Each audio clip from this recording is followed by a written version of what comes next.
At this morning's Committee on Utilities Oversight hearing, lawmakers pressed Guam Waterworks Authority officials on their progress to remove Dieldrin from the island's drinking water. As KUAM reported, the pesticide banned in the U.S. since the 1980s was found at elevated levels in Guam's northern wells, raising public concern and questions about accountability. GWA Assistant General Manager Thomas Cruz shared the situation's timeline once again, explaining that Dieldrin was first detected in Guam's groundwater in 2012. But without a national standard or directive, no corrective action was required at the time. Consolidated Commission on Utilities board member Simon Sanchez emphasized that this contaminant remains an outlier. He stated, quote, "Even the Navy now has announced that there's traces of Dieldrin in their water. They're saying it's below the standard Guam EPA set because there's no national standard.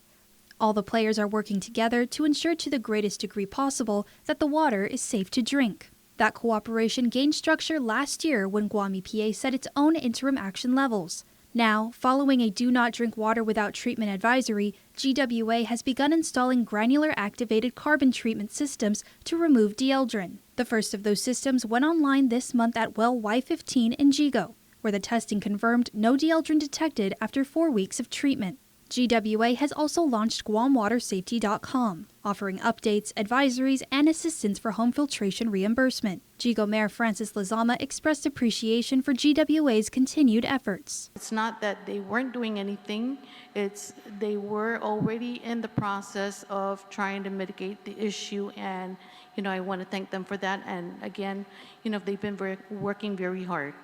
But some residents remain skeptical, including Jigo homeowner Conchita Taitano, who says agencies failed to act with urgency or transparency. The progress that has been made today was because we made them do it.